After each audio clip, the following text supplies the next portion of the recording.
In the mid-2000s, Universal Orlando made a major change to their Halloween Horror Nights event that they would learn to regret, when the world's premier haunt found a new home at the recently opened Islands of Adventure theme park. From being forced to abandon its original icon, to a very upset Marvel Comics, some extremely underwhelming scare zones, to a quote, real-life curse nearly bringing the entire event to a halt.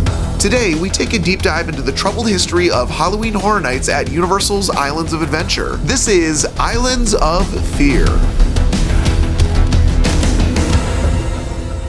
For the past 30+ years, Halloween Horror Nights in Orlando has been the premier horror event in not just Central Florida, but the entire world. First starting as a smaller 3-night event in 1991, the then named Fright Nights would slowly morph into the massive event we know today. But through all of those changes, one thing pretty much remained the same, and that's the venue. Universal Studios Florida, the first Universal park to open in Orlando, is the perfect spot for a seasonal Halloween event, with massive sound stages at their disposal to build haunted houses in, New York and Hollywood-themed backlot-style streets to host their scare zones and shows in. For the first 11 years from 1991 until 2001, Halloween Horror Nights culminated from Universal Studios Florida with great success. So why would Universal take a risk by altering a winning formula? Well, since Islands of Adventure's opening in 1999, Universal was trying out everything they could to get people into their new park, in an attempt to rebrand themselves and let the world know that they had grown to more than just their one Florida park. Universal rolled out the new Universal Escape branding. They've been called the best theme parks in the world. You gotta see it for yourself. Universal Studios Florida and the new Islands of Adventure. 2 colossal theme parks at Universal Studios Escape. This resort rebrand only lasted about 2 years before realizing they were treading water by not just having Islands of Adventure, their brand new theme park, at the forefront of their advertising campaign. With discounted multi-day ticket packages, family rates, Universal was trying whatever they could think of to get the Orlando tourists into their Islands of Adventure park, and actually start making their money back on the reported $600 million expansion to their Florida property. When the Halloween Horror Nights 11 event came to a close in November of 2001, and planning began on the following year's event, the thought of hosting the event from the new park, with its new lands as backdrops, was all too tantalizing on the creative end. That mixed with the marketing approach of getting those horror fans that were more than likely also thrill-seeking coaster fans into the park that they have yet to visit was a perfect combination. Islands of Adventure, the newest theme park at the Universal Orlando Resort. 5 themed islands surround a lagoon. It is a thrill-seeker's paradise, exciting and terrifying. But that is nothing compared to what happens every October and November when the sun sets and a wickedness takes over Universal's Islands of Adventure. Preparation for the 2002 Horror Nights event, appropriately called Islands of Fear, began in early 2002, and almost right away they ran into their first major setback. Halloween Horror Nights, like any other theme park, has to have characters to help drive the story. The Horror Nights icons are original characters created by the Universal creative team to help tell a cohesive story within the non-IP houses and scare zones. IP meaning intellectual property, that is. Obviously, if Ghostbusters has a haunted house, that's going to be a draw already, but once you've got those guests hooked, that's when the original stories shine. The planned icon for Halloween Horror Nights Islands of Fear was a little girl by the name Cindy Kane. The idea was that all of the scary creatures seen around Islands of Adventure during Horror Nights were figments of Cindy's imagination. Then these, quote, playthings would come to life at night and terrorize each island around the park. This character, unfortunately, had to be scrapped. In the summer of 2002, there were a number of high-profile child abductions in the United States, the most notable of which were young girls between the ages of 5 and 15. With the massive media coverage that these horrific events garnered, and the anticipation for the backlash Cindy was sure to get, Universal decided it was best to shelve the character for a later date. Taking her place for that year's event was a new original icon, her father, Albert Kane, or otherwise known as the Caretaker. As the story goes, this well-respected surgeon became the caretaker of Shady Oaks Cemetery, where the deceased became his guinea pigs in his unnatural and bizarre experiments. At the 2002 event, the Caretaker appeared at both the Port of Entry Scare Zone as well as having his very own house in Soundstage 20, which was just behind Seuss Landing, titled Scream House. But as it turns out, issues with the event's icon was just the tip of the iceberg for the first year of Halloween Horror Nights at Islands of Adventure. Back here in our art design department, we create Halloween. We create it from the ground up. This is where we start with a blank piece of white paper and start doing sketches, and it comes out of our head.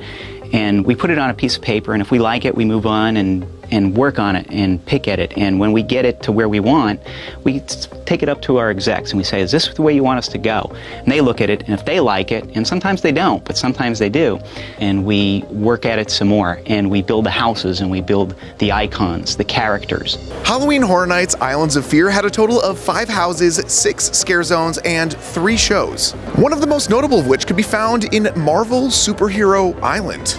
I'd have to say, what an epic location for a scare zone. The comic/pop art based buildings will lend themselves perfectly to some really unique character design and set dressing. What we ended up getting instead was a signature chainsaw scare zone with guys in tank tops and skeleton masks. Listen, it's not my first choice, but I guess that leaves plenty of room for the more impressive haunted house that was also part of Marvel Superhero Island that year. The appropriately titled Maximum Carnage house followed the iconic Spider-Man villain Carnage on his path of destruction. Maximum Carnage was located just behind Dr. Doom's Fearfall in a warehouse that would later be renamed the Carnage Warehouse. Now, it wasn't the quality of the scare zone or location of the haunted house that was the issue at all. It was the story that they were telling.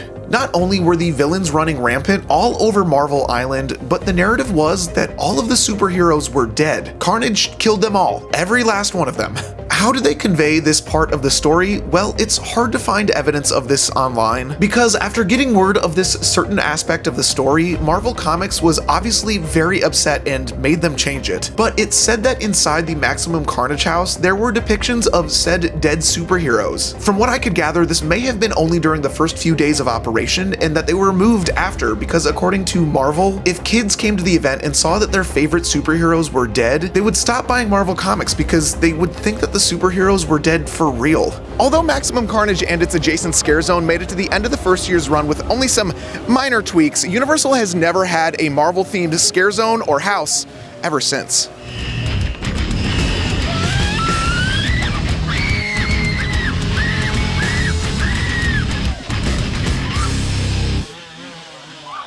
The Toon Lagoon area of Islands of Adventure, themed after the characters from the popular King Features Syndicate comic strips, had their own zone as well. If you noticed, I did leave Scare out of Scare Zone, and you'll see exactly why.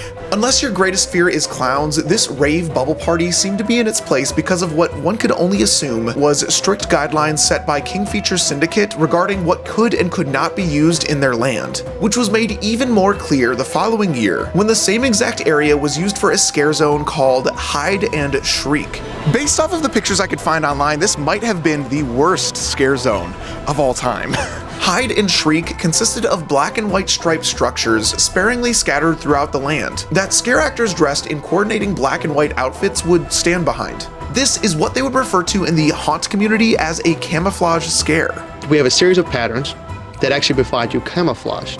And we've dressed the character in this space that looks exactly like the wall. You feel that the wall can't attack me, it's very safe. And suddenly for a split second, you realize that you do have somebody in your space, but you can't focus on them because of the strobes, and now we've been able to scare you. I'm sorry, but all I could think of is that one music venue from Guitar Hero 2, or maybe a grayscale version of the music video of Somebody That I Used to Know. And the fact that this was all happening just 10 feet from a very visible neon sign of Betty Boop is just hilarious to me. Jurassic Park, on the other hand, seemed to get their right. Pun intended, you'll understand later. During the first year that Halloween Horror Nights took place at Islands of Adventure, you know that Universal Creative was just chomping at the bit to make a full-on horror-based Jurassic Park attraction. The Scare Zone JP Extinction was a lights-out free-for-all of the terrifying raptors the Jurassic Park franchise is known for. I will admit, some of these dino costumes looked not the best. Like this guy right here. Come on, what's that rectangle in his neck? If you look closely, you could almost see the beady eyes of the claustrophobic 20-year-old who was hoping and praying that he wouldn't be cast in this role. All jokes aside, I do think this is a great concept for a scare zone and a wonderful introduction for the house that would be the main attraction for this area. Evolution, located where the old Triceratops encounter used to be, which today is the location of the greatest roller coaster in the world. I will not be taking any questions at this time. For a haunted house themed after a major Hollywood blockbuster, it actually got surprisingly dark. The Universal designers used an existing attraction called Triceratops Discovery Trail to create this haunted maze.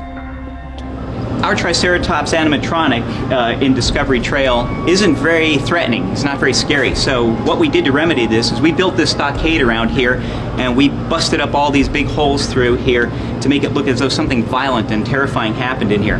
Then to try and get heavy, quick movement inside, we have high-powered strobes placed around the stockade, and as they fire quickly, it makes it appear as though this animal's moving very quickly. Then, of course, we have a busted up, bloodied up Dr. Burton who comes right at you at this hole. To avoid demonetization from YouTube, as well as angry letters from parents who for some reason let their children watch my channel, I can't really get into some contents of this house. But what made this house so different from many others in Horror Nights history is that it was mostly outside, taking up a majority of the Triceratops Discovery Trail, with the existing pathways and dense woods providing most of the immersion. The main character of the house, Dr. Burton, was a new fictional character within the Jurassic Park lore, a rogue genetics scientist at the Discovery Center who was working on human dinosaur creations. And this is yet another instance of the use of intellectual property at Halloween Horror Nights that gets kinda muddy. Sure, Universal creatives were taking a few liberties with the story, similar to the Marvel superhero deaths we were discussing before. Maybe with Jurassic Park they were already anticipating some backlash from the producers/studio. After all, the scare zone was called JP Extinction and not Jurassic Park Extinction. Other notable, but once again strange attractions featured in the inaugural Islands of Fear event included a freak show, a house titled Fear Factor, yes, named after the popular TV show, but seemingly had nothing to do with the show itself. Other than the logo being used above the entrance and Fear Factor clips being played on video screens in the queue while Weird Al Yankovic's Eat It played on repeat, it was basically a very dark bug house. This one did include the iconic Halloween Horror Nights Rat Lady, a woman who would lay in a glass coffin while rats would crawl around and over her body. The dress that we have on is rat proof, thank goodness. We do have it around our wrists and around our neck. And actually the skirt at the bottom has elastic pieces that come around our ankles so the rats can't climb, seeing as they're plexiglass right here and we can't actually get down there to keep them from running around. If you don't mind rats and you don't mind actually getting nipped every once in a while, it's really not that bad. What other job can you get paid to lay down and scare people with rats? And if you thought that hide and shriek scare zone I mentioned earlier was underwhelming, wait until you hear what was going on in Seuss Landing. When it came to decide what would become of the kids-geared Dr. Seuss Land during the planning stages of Halloween Horror Nights in early 2002, all ideas were suddenly shut down.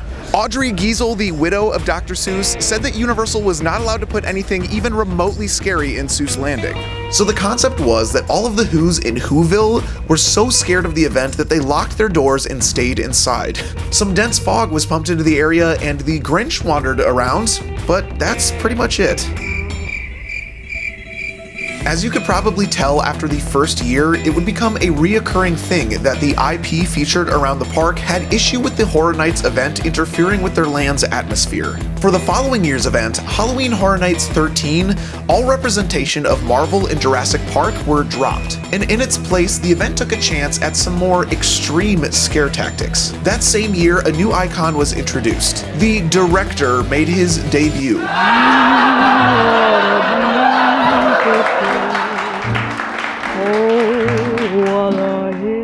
Hosting a show in front of the Enchanted Oak Tavern titled Infestation. This casting call called for real-life theme park guests who were willing to be strapped into a chair with a glass box around their head, as the director spun his wheel of misfortune to see which of the 5 creepy crawlies would be placed on the head of the lucky volunteer. Something tells me a show like this would never work in today's day and age, no matter if there was a waiver to sign or not. But just on the other side of the tavern was a much more potent problem at hand. A haunted house titled Psycho Scareapy was held on the first floor of the Discovery Center. The Discovery Center here in the Jurassic Park area is a multi-level, multi-purpose building. The second floor is both a gift shop and a quick-service dining spot titled Burger Digs, while the first floor has mostly been used as an interactive exhibit with theming from the Jurassic Park movies. During the lead-up to Halloween Horror Nights 13, the first floor of the Discovery Center was blocked off as construction began for the new house. The house itself was nothing out of the ordinary. A psych ward or mental asylum type maze, something you'd expect to find out of any Halloween event. With the intent to really immerse guests into the story, the art design team went all in, as they created what can only be described as a rebellious inmate vandalizing the walls with the only fluid they had at their disposal. It was shit. You could see from these photos taken from the second floor of the Discovery Center way back in fall of 2003 that the stains were all over the house itself. Not only that, but to fully immerse guests in the world, the smell of said shit was pumped into the hallways of the house. I know, Ryan, I was eating lunch while watching this video. Way to kill my appetite. Well, overall, that was kind of the problem. Due to the location of the house, the smell of human waste spread to the second floor, where regular park guests would be trying to enjoy a late afternoon cheeseburger. Following the discovery of this problem, black tarps were installed covering the rooms most affected by this stinky scent, but at that point, the damage had already been done. The cool part about this story is that unlike most other parts of this video, it wasn't learned via Halloween Horror Nights online database, but rather from Universal themselves. This exact tale, as well as many others from Halloween Horror Nights past, have been part of the Unmasking the Horror tours that happen during each year's events. I know I've given a plug for it before, but these tours are literally the best thing for die-hard or even some newer Horror Nights fans. Although they can get a little pricey, one of the tours we just booked for this upcoming year, opening weekend to be exact, cost us $220 a person. That's the Six House tour. But believe me when I tell you, it is worth the investment for the behind-the-scenes, lights-on look at these houses. We've done it the past 3 years and love it more and more every time. They do book up quick though, so definitely try and get your tickets early. I'll include a link below. This is not an affiliate link. Universal is not paying me to say any of this. I just love these tours so much, and I think you should go. You should definitely go. The following year saw both the Islands of Adventure and Universal Studios Florida parks used for the event. Spanning 7 houses between the two parks, it was the largest Horror Nights event yet. To get the guests who had already scanned their ticket at the front gate between the two parks, a backstage pathway between the parks was created. Along with it was a scare zone that followed that path, because why not? Field of Screams was one of the 4 scare zones that was featured during Halloween Horror Nights 14. It was set in a haunted cornfield infested with ghosts and chainsaw-wielding scarecrows. In preparation for the scare zone's construction, which mind you was one of the largest scare zones to ever exist, spanning a reported 2 acres in size, Universal planted actual corn along the path months in advance and waited for it to grow. But once Horror Nights that year began, a hurricane hit Central Florida, wiping out a large portion of that crop, an event that birthed the idea of a Horror Nights curse. A curse that is widely accepted inside of the Universal Studios company itself, all caused by the use of real corn. Corn was used in future years at the event, seemingly resulting in major hurricanes striking Central Florida every time. It's believed that as recent as 2017, the curse of the corn was running rampant. Scarecrow the Reaping, a house that used real corn as part of the facade, ended up being the final time real corn was planted for the event, citing the damage caused by Hurricane Irma as the main reason. Although in 2022, a sequel scare zone to the aforementioned Scarecrow house, called Scarecrow Cursed Soil, used fake corn, yet a hurricane still happened. Hurricane Ian would cause the event to shut down for 2 consecutive nights, with massive flooding in multiple houses as well as Islands of Adventure taking hits on both Hulk and Jurassic Park River Adventure. I think it's safe to say, can we just stop with the corn? Fake or real, I don't care, just choose another crop or something. Islands of Adventure was a part of Halloween Horror Nights for a total of 4 years, and for what it's worth, all signs of it returning to the park are looking kind of bleak. The main reason being the current state of the park. Since its last run with the Halloween Horror Nights event in 2005, Islands of Adventure has undergone a major overhaul. With the addition of Harry Potter World, Kong, Skull Island, and Velocicoaster, this creates some issues for Universal. Remember earlier when we discussed the intellectual property owners taking issue with creative choices being made without approval the first time around? With strict guidelines and approval needed for anything going into the Harry Potter areas of Universal, same as we saw with Seuss Landing, and especially now that Marvel is owned by the Walt Disney Company, this eliminates so much of the park to be used for new/original or IP houses and scare zones, leaving the port of entry, the now practically unused Lost Continent, and Toon Lagoon to be the only feasible places for the event to take place. And before you go to the comments, yeah, I know, the Death Eaters would be in Hogsmeade, I know. But unfortunately, a full Halloween Horror Nights event taking place at Islands of Adventure, or even split between the two parks, I don't see happening anytime soon. Which really sucks, because let me tell you, Halloween Horror Nights these past few years has been a nightmare when it comes to crowds. Having a dual park event once again would be an absolute lifesaver. Just so I know you made it to the very end of the video, please let me know in the comments down below what intellectual property you would like to see at Halloween Horror Nights in the future. Movies, TV shows, literally anything. The more out of left field, the better, and it's really the only way I know you made it to the end, so go ahead and prove it. Drop a comment. If you are just as excited for Halloween Horror Nights this year as I am, check out this survival guide right here, or how about this crazy fun adventure over here? That one's fun. Whether you're a new subscriber or a longtime Pity viewer, thank you so much for watching this one, and we will see you guys real soon. Bye!